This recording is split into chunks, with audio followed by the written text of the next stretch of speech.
In October 2007, the History Channel aired a documentary titled The Lost Book of Nostradamus, a collection of 80 watercolor images compiled as an illustrated codex. In one of those images, we are warned of an object that will wreak havoc on Earth, and that it will come from the constellation Ophiuchus, the 13th sign of the zodiac. Be sure to remember that for future reference. Ophiuchus. This is because the Lost Book of Nostradamus is talking about the same object as Zecharia Sitchin wrote about in the 12th planet. A planet known to the ancient Sumerians as Nibiru, the planet of crossing. But could there really be a connection between the ancient Sumerians and Nostradamus? And what about those crop circles that keep popping up?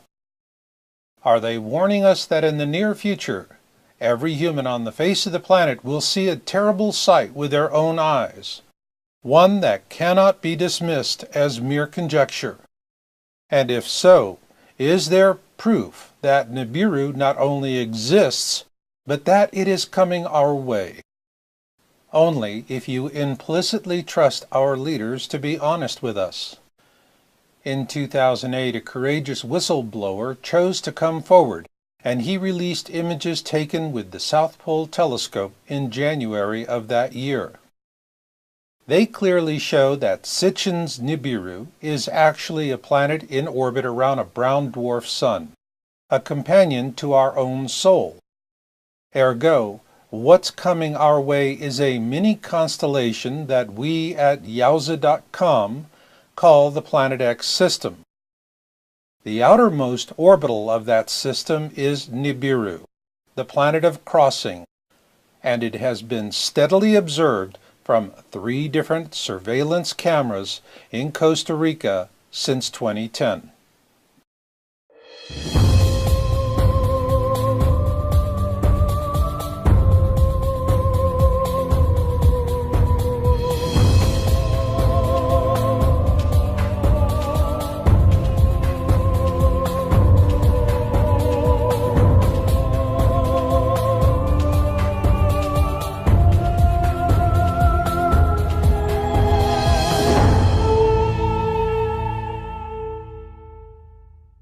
But until the day comes that people are standing out on the street with friends and neighbors and pointing up at the sky and saying things like, "Oh boy, that's gonna leave a mark," this is going to be an object of dismissal. It should be an object of concern, because as you're going to see in this program, Nibiru is nearing.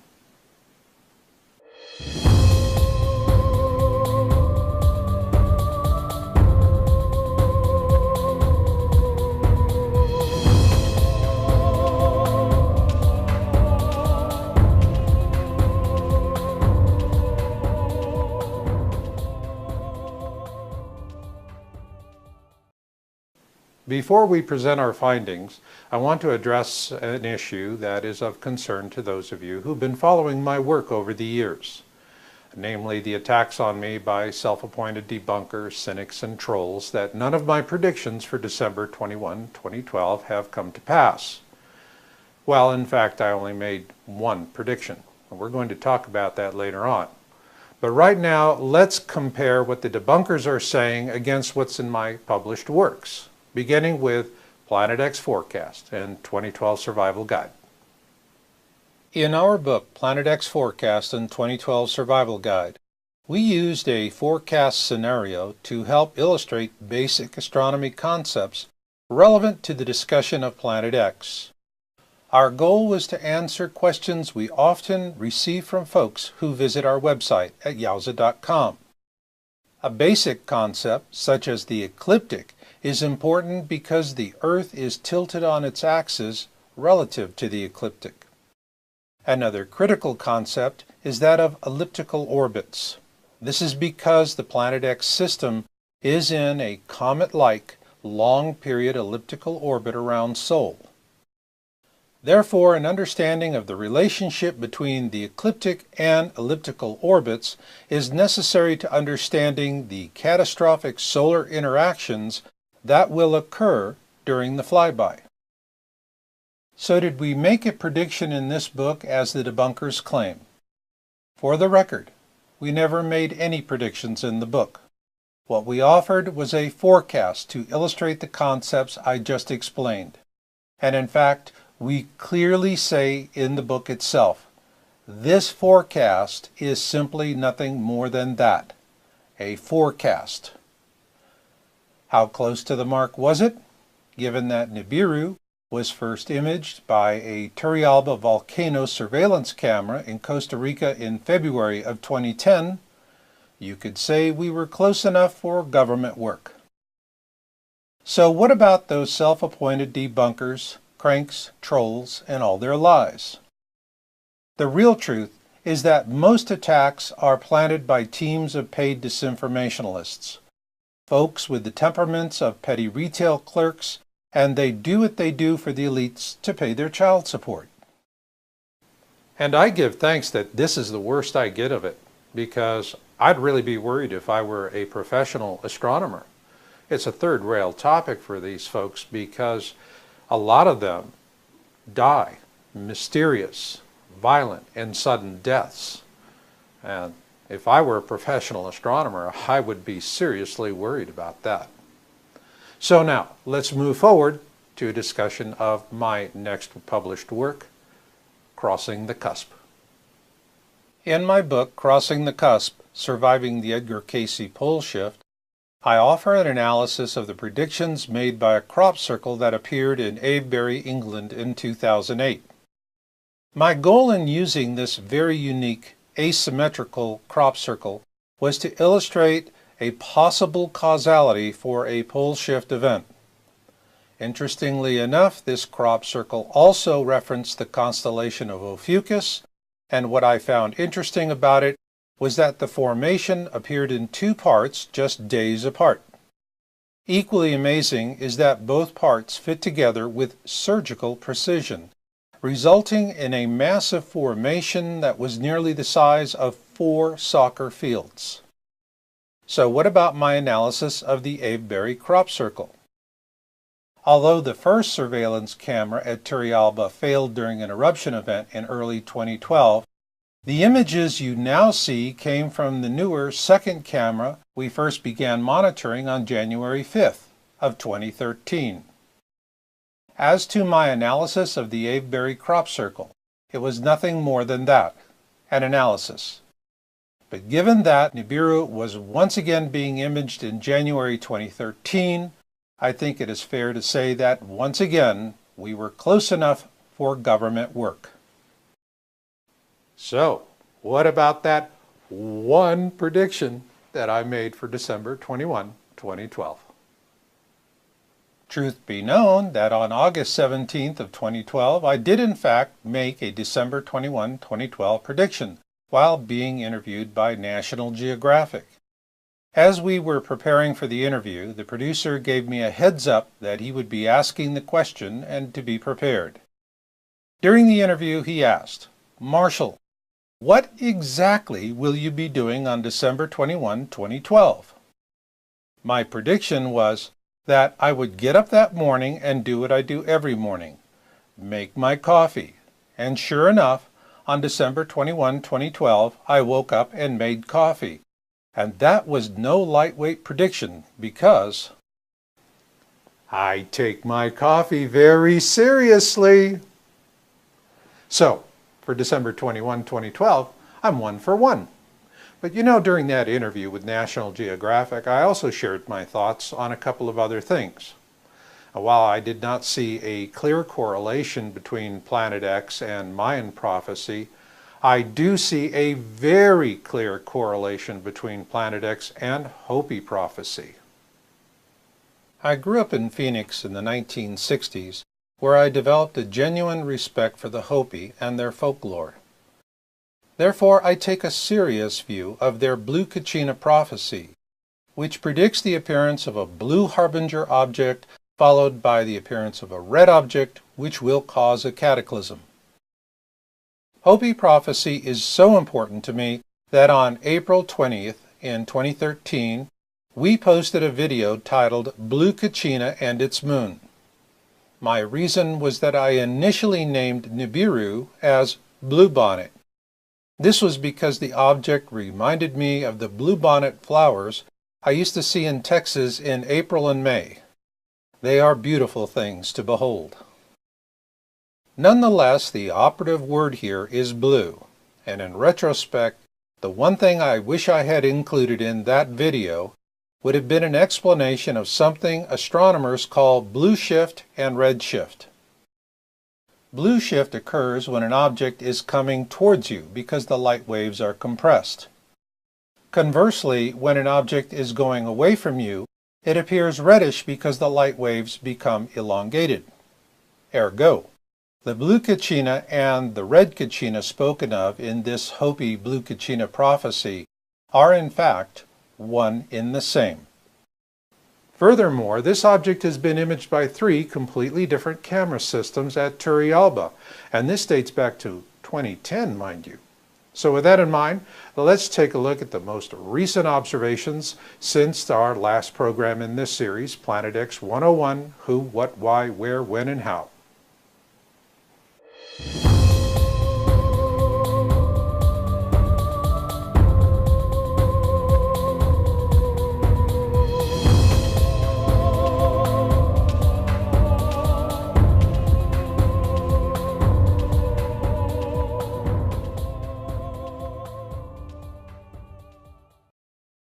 A courageous group of very talented amateur astronomers who call themselves the 00 Skyview team have been tracking Nemesis and its orbitals for a few years now.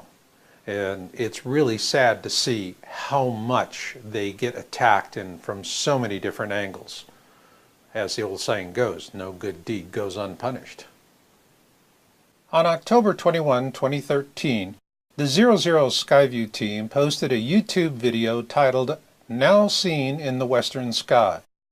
In this video, they challenged amateur astronomers to make their own observations of Nemesis.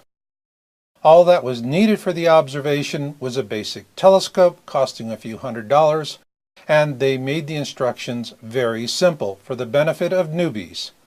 They did this by using easily recognizable references to Neptune and Arcturus. They also showed us how the object is moving through the sky, and where they had last observed it.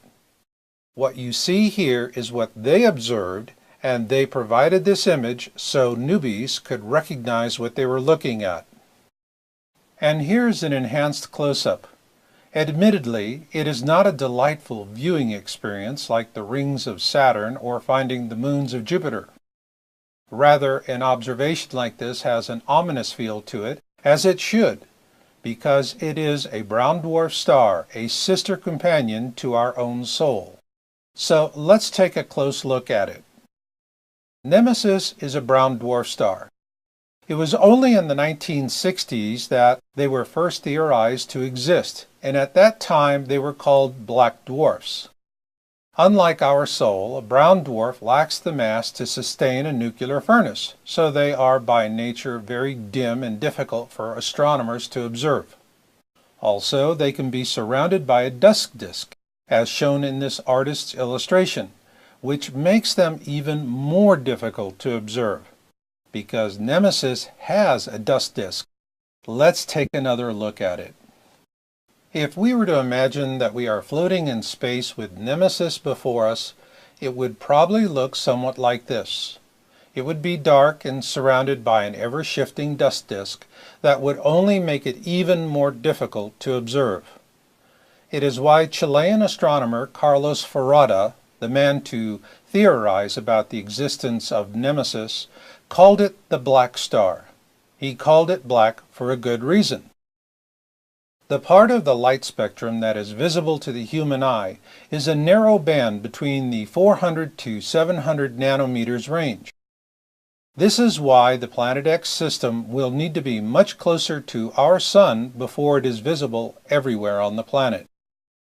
In the meantime, when observed in the infrared spectrum, a brown dwarf like Nemesis will stand out like a sore thumb. Thanks to another courageous whistleblower known only to us as Nibiru Shock 2012, do we have infrared observations of both Nemesis and the entire Planet X system taken in January 2008 with the South Pole Telescope. Called the SPT, it is located at the Edmondson Scott South Pole Station in Antarctica. As you can see in this series of images, we're not looking at a single object, but rather a brown dwarf companion to our own Sun with its own planets and moons, which is why we call this mini-constellation the Planet X system.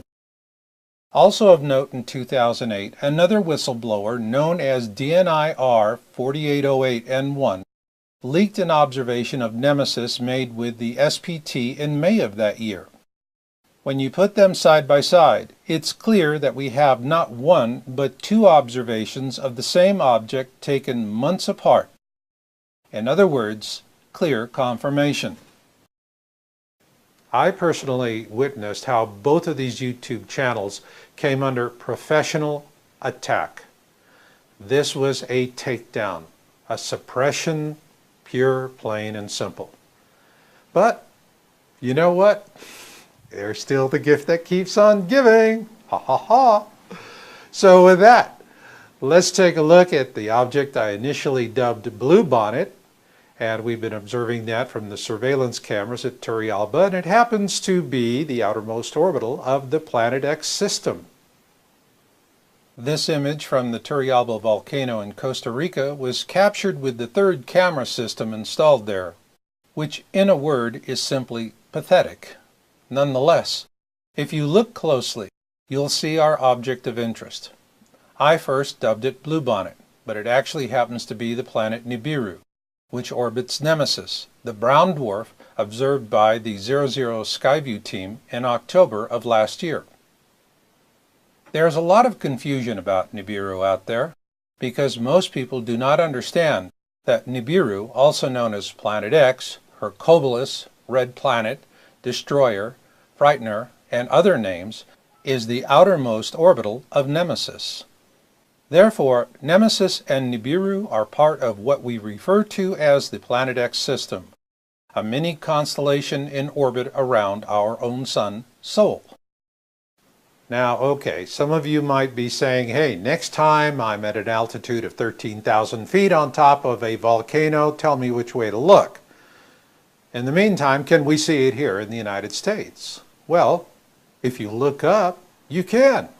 One man did. His name is Richard Bolerup, and he's from North Carolina.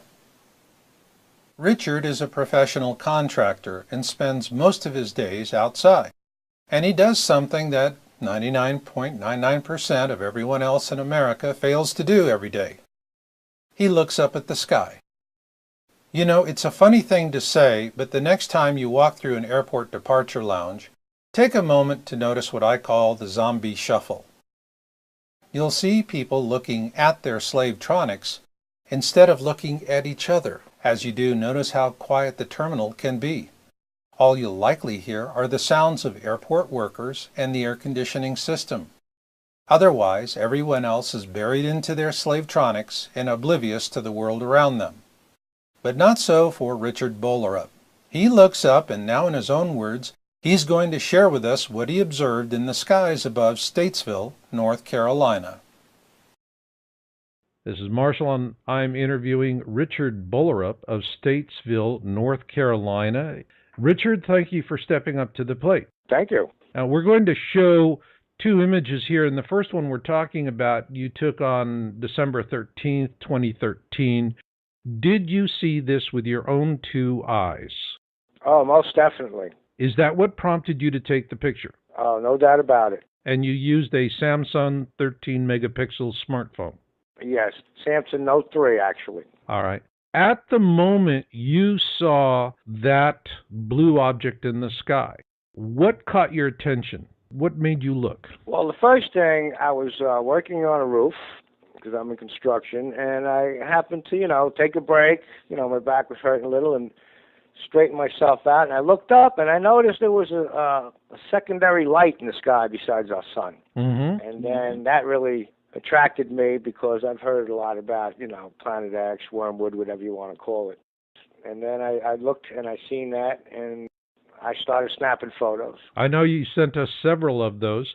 And how long did it remain persistent in the sky to the naked eye? Actually, it was on and off to the naked eye for at least, I would say, 30 minutes as the chemtrails were covering and uncovering these objects in the sky.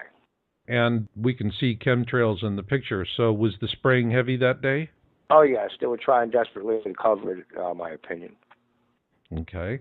Now, let me go forward in time to your second photo taken on January 8, 2014. What were you doing that day? Were you in the same area when you took that picture in Statesville, North Carolina? No, I wasn't in the same area, but I was still in Statesville. But I went to Walmart to pick up a few things, and I looked. I'm always looking at the sky, especially after noticing those first pictures that I took. Mm-hmm. And I noticed another glow in the sky next to our sun, to the right. Right. Around 3 o'clock to our sun. And I noticed another little blue dot in the sky, so I started taking pictures. Another blue object. You saw this with your own eyes first, and then you took the picture using the Samsung smartphone, correct? No doubt about it. All right. How long did this blue object persist in the sky that you were able to observe it that day? Well, I was snapping pictures that day for around 5 minutes, actually. Mm-hmm. Approximately. It could be give or take a minute. And once I got my pictures, I was just like happy with them, so I left. So I couldn't give you exact, how long it was in the sky. It wasn't for long because they're always hustling up to cover it up. Obviously. Well, Richard, thank you so much. I really appreciate you submitting this report to Yowza.com. All right, and I thank you. It's been a pleasure. During this interview with Richard, he noted that chemtrail spraying makes it very difficult for him to see the object. Well, let's take a look at chemtrail spraying and see how it does affect our ability to observe the skies. On February 22, 2014, YouTuber Jerry Leonard 999 posted Chemtrail Time-Lapse, Charlotte Skyline. In the comments, he posted a chilling note. The city was engulfed in a chemical fog throughout the day. So, what did this fog look like, and how does it affect our ability to observe the sky? Personally speaking, I often see chemtrails just like this. So, let's watch Jerry's video as they pass in front of the sun. Now you've got to ask yourself, could condensation be this persistent? But likewise, can it distort our view of the sun as much as these chemtrails are doing? And is this just a one-day fluke? No. This is because the following day, Jerry Leonard 999 posted another video titled Chemtrail Time-Lapse, Charlotte Skyline at Sunrise. In the comments he says, "On this day the planes started at dawn and filled the sky with sun-blocking chemicals." It leaves you remembering that great line from The Wizard of Oz. Toto, I've a feeling we're not in Kansas anymore. That being said, what I find most impressive about this video is that it shows a clear spray pattern in the sky. What's also important to note about these chemtrail tankers is that they have their own air traffic control system. Pilots in both commercial airliners and military jets cannot detect their presence because they do not squawk on any transponder frequencies used by commercial and military pilots. And now let's take a closer look at this same image to see how an object in the sky can be easily masked from view by these chemtrails. Watch how the object truly does disappear from view. So now the question is, who is telling you the truth? My job in the U.S. Air Force was working in bioenvironmental engineering. So what bioenvironmental engineering is in the Air Force is equivalent to that of the OSHA and the EPA, if you're familiar with that. The biggest hurdle that we have is disinformation sites. I never say them, but I'm going to today, so that you know if anyone ever gives these to you as a reference to debunk you, It's Metabunk and Contrail Science. Those are two websites that are ran by a government shill named Mick West. And he is a computer gaming programmer who tries to tell you about persistent contrails. So somebody who isn't even credentialed in chemistry or physics or ecology, none of that, is trying to tell you that you're crazy.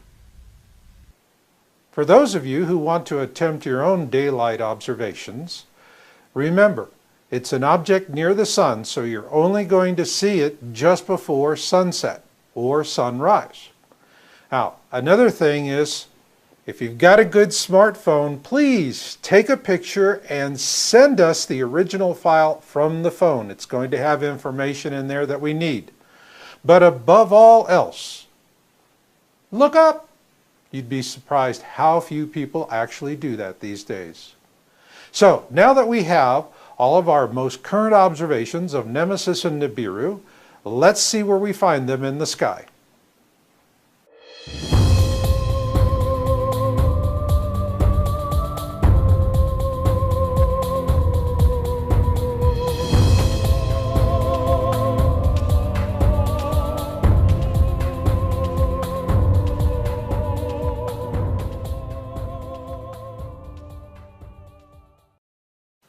I wish I had $1 for every time I hear a self-appointed debunker say, if amateur astronomers were observing this, they'd be reporting it. Well, they are observing, and they are reporting. Not that the debunkers are following that. They're just busy with their agenda. And last year in October, the Skyview team posted a challenge video to these people. We're going to show you what happened as we begin our analysis. When the 00 Skyview team posted their YouTube video, now seen in the western sky on October 21, 2013, it was a challenge to the cynics. Here's our object, and here's where you can find it in the night sky to see it for yourself. And if the cynics had looked, this is what they would have seen. But there never was time for that because the channel came under intense attack, and within 24 hours the video disappeared, and here is what came in its place. On February 2, 2014, Yowza.com published its expose of the disinformation attack on this video. Within hours after the 00 Skyview team posted their video, an attack video was created by an anonymous production group calling themselves Nutcracker. It was then posted on the Cosmophobia YouTube channel, and from there was reposted by Dazza the cameraman, who could be a useful idiot or an operative. Either way, it doesn't matter, as it all happened within a day, and in our article, we documented this attack on a blow-by-blow basis. So what was the public response? Most people did not care, and so the disinformation prevailed. Nonetheless, the 00 Skyview team's October observation of Nemesis stands on record as a valid observation because only legitimate observations are suppressed in this manner. According to the 00 Skyview team, they observed this object on October 2013, which they show tracking from the constellation Aquila to the constellation Ophiuchus, where, interestingly enough, the Lost Book of Nostradamus tells us to look, assuming we're curious enough about where this beast is coming from. So with that, let's plot it on our Yowza.com observation star map. This way, you'll be able to see where all of these observations appear within the same exact piece of sky. Please note, we've made every effort to plot these observations as precisely as possible, but do please allow for a small margin of error. So let's go. First off, here's the spot where the 00 Skyview team observed Nemesis on October 21, 2013.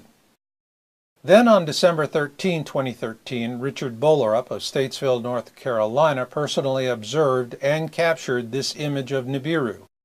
We checked Richard's observation against Stellarium to verify that it was not a catalogued object, such as Venus, and that it was in the proper field of view. It was not a catalogued object, and it was in the proper field of view. This placed Richard's first Nibiru observation in or near the constellation of Ophiuchus. Given that Nibiru is the outermost orbital of the Planet X system, this gives you a good idea of how large this mini constellation is.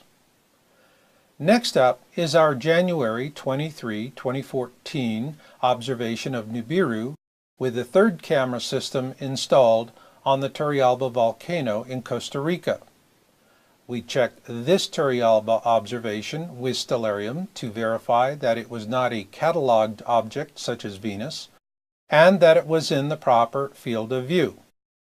It was not a cataloged object, and it was in the proper field of view. With this observation of Nibiru, we find it close to the center of the constellation Ophiuchus. Interestingly enough, Richard Bolerup's January 8, 2014 observation of Nibiru was made a few weeks earlier, and it put Nibiru very near the same spot where we found it with the January 23rd observation from Turrialba. We also checked Richard's second observation with stellarium to verify that it was not a cataloged object such as Venus, and that it was in the proper field of view. It was not a cataloged object, and it was in the proper field of view.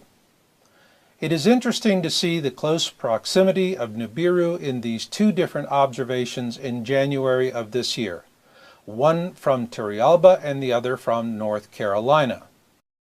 And our last observation in this dataset was of Nibiru on February 12, 2014 from Turrialba.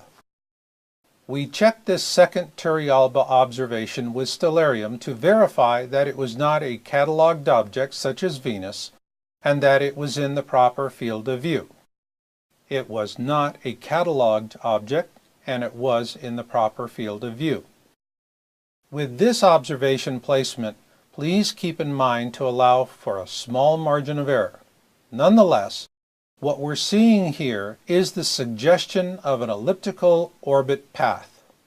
It is also important to note that the placements on this observation sky map do not take into account how these objects are moving through the sky over time and in relationship to each other. That being said, what we clearly have now are three different observations from three different credible sources. So with this in mind, let's tackle the 800-pound gorilla. In other words, Nibiru is nearing.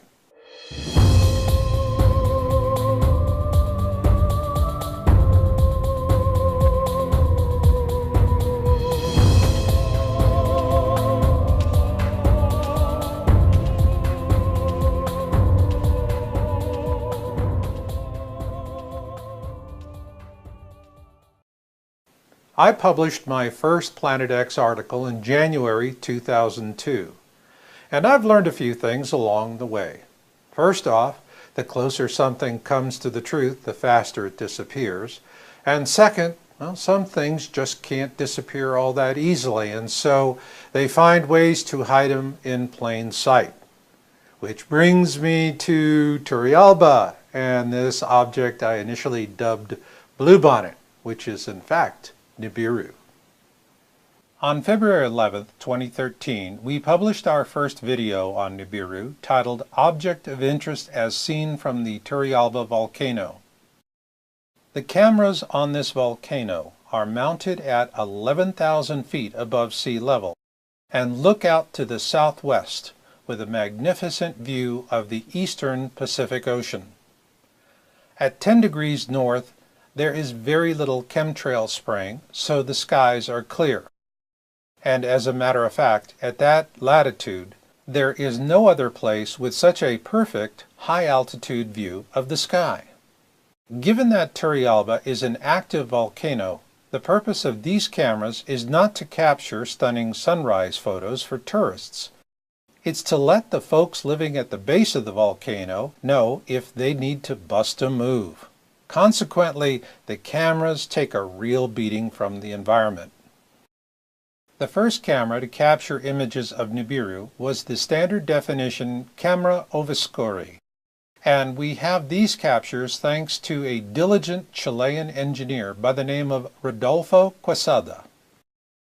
Here you see images of Nibiru captured in 2010 by Rodolfo. Even at this time, this object, I first dubbed Bluebonnet, was rather bright. In early 2012, the first camera was toasted during an eruption and was replaced in December 2012 with the high-definition Ovascori Una camera system. Of the three camera systems, this second system was by far the best. As you can see in this series of captures, the quality was superb. Also, for those interested, objects close to the sun, such as Nibiru, can only be viewed just before sunrise or sunset. In our case, the optimal viewing time was between 3:30 to 5:30 p.m. local time. This second camera system was the cat's whiskers, and we loved it. But in May 2013, Turrialba went on the rampage again, and the guacamole hit the fan. Sayonara, camera system number 2, and we were in the dark until July 2013. The feed came back with a third camera system, and it is unquestionably the worst of all three, and it was gifted to Costa Rica by our own government. Excuse me, but aren't we the nation that spies on everyone with amazing resolution and clarity? So why did our government give Costa Rica a pathetic camera system with the lowest imaginable resolution? Not only that, this third camera system was installed with a noticeable tilt and a zoomed-out field of view. The result was that we could not acquire any useful images of Nibiru for the remainder of 2013. However, in January 2014, even the tilt and zoom of this pathetic camera could not prevent us from seeing images of Nibiru once again. So with this in mind, we're going to do a head-on comparison of images for the months of January 2010, 2013, and 2014. Each taken with a different camera system.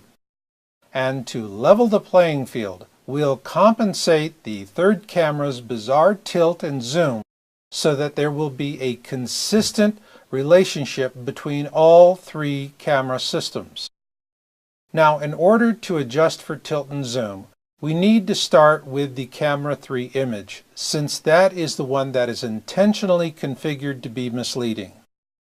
This compensation begins by defining a common reference for all three cameras. That's simple. We've always used this small peak in the middle of the saddle at the mouth of the volcano, and so we'll use it here to compensate for all three camera system images. For camera 1, we're using an image acquired on January 2010. For camera 2, we're using an image acquired on January 2013.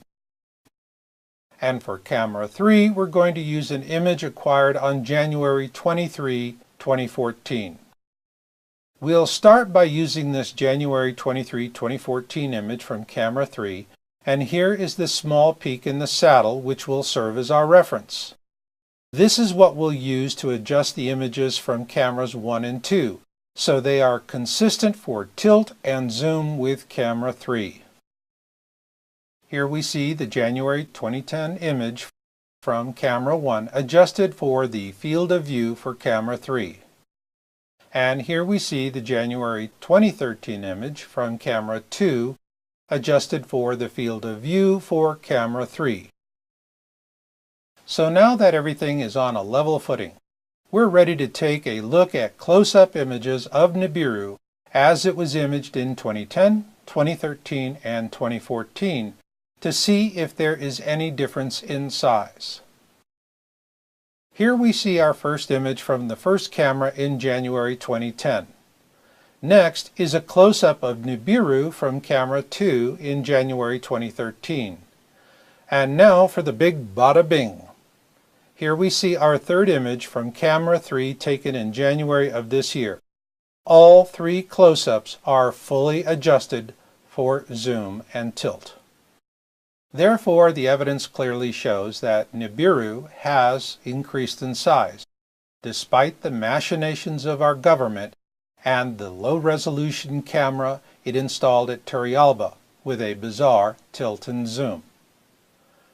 Further proof that Nibiru is nearing was presented in our previous program in this series, Planet X 101, Deep Impact.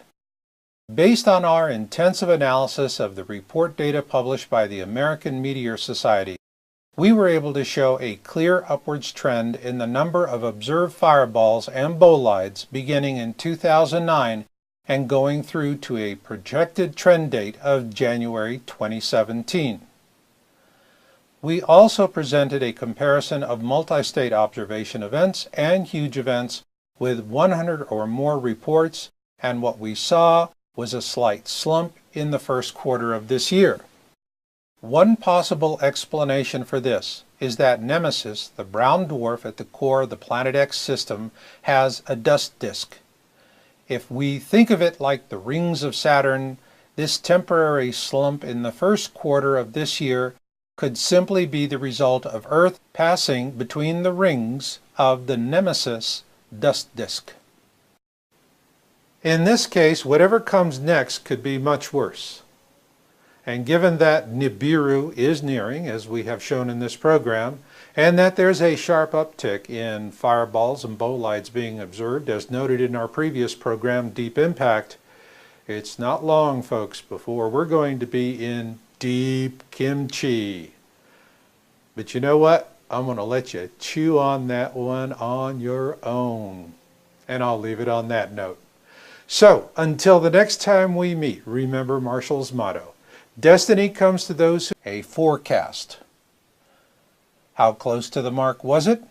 Given that Nibiru was first imaged by a Turrialba volcano surveillance camera in Costa Rica in February of 2010, you could say we were close enough for government work. So what about those self-appointed debunkers, cranks, trolls, and all their lies? The real truth is that most attacks are planted by teams of paid disinformationalists, folks with the temperaments of petty retail clerks, and they do what they do for the elites to pay their child support. And I give thanks that this is the worst I get of it, because I'd really be worried if I were a professional astronomer. It's a third rail topic for these folks because a lot of them die mysterious, violent, and sudden deaths. And if I were a professional astronomer, I would be seriously worried about that. So now, let's move forward to a discussion of my next published work, Crossing the Cusp. In my book, Crossing the Cusp, Surviving the Edgar Cayce Pole Shift, I offer an analysis of the predictions made by a crop circle that appeared in Avebury, England in 2008. My goal in...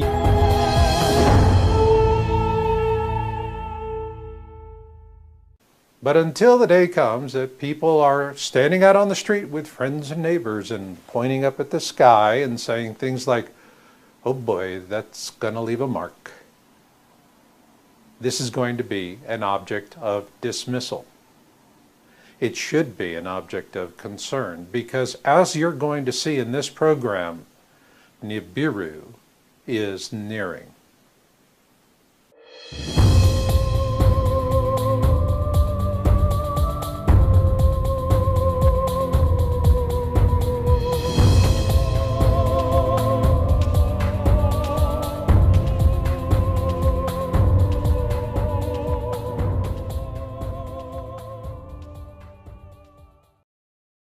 Before we present our findings, I want to address an issue that is of concern to those of you who've been following my work over the years, namely the attacks on me by self-appointed debunkers, cynics, and trolls that none of my predictions for December 21, 2012 have come to pass.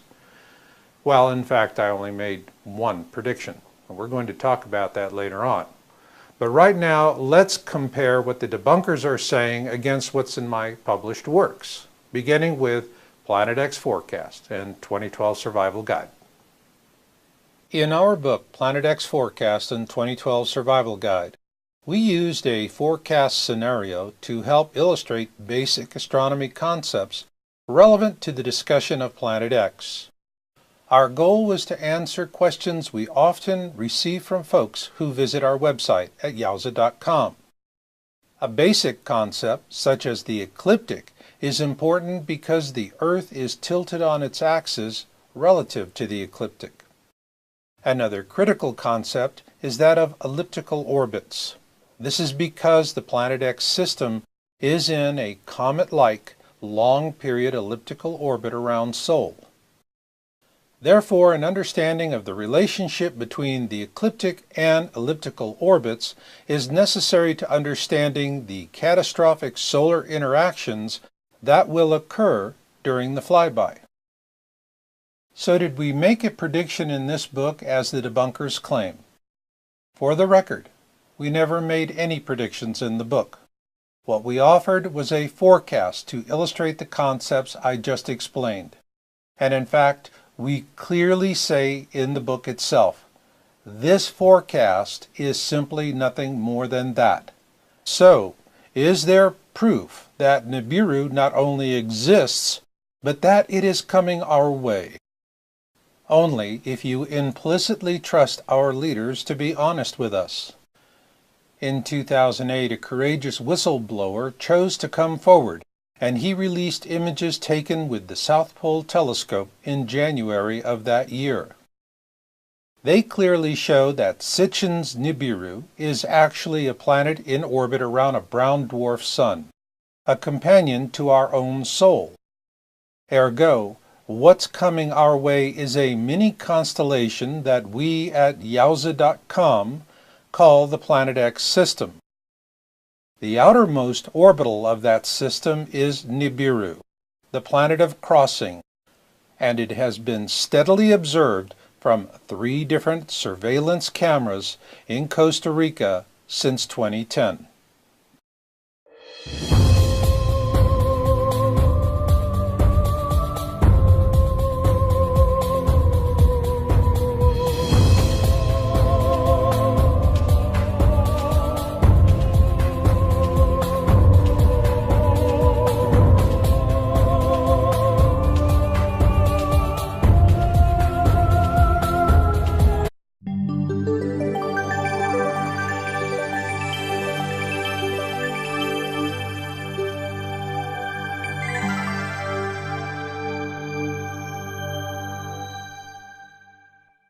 In October 2007, the History Channel aired a documentary titled The Lost Book of Nostradamus, a collection of 80 watercolor images compiled as an illustrated codex. In one of those images, we are warned of an object that will wreak havoc on Earth, and that it will come from the constellation Ophiuchus, the 13th sign of the zodiac. Be sure to remember that for future reference. Ophiuchus. This is because the Lost Book of Nostradamus is talking about the same object as Zecharia Sitchin wrote about in the 12th planet. A planet known to the ancient Sumerians as Nibiru, the planet of crossing. But could there really be a connection between the ancient Sumerians and Nostradamus? And what about those crop circles that keep popping up? Are they warning us that in the near future, every human on the face of the planet will see a terrible sight with their own eyes, one that cannot be dismissed as mere conjecture? And if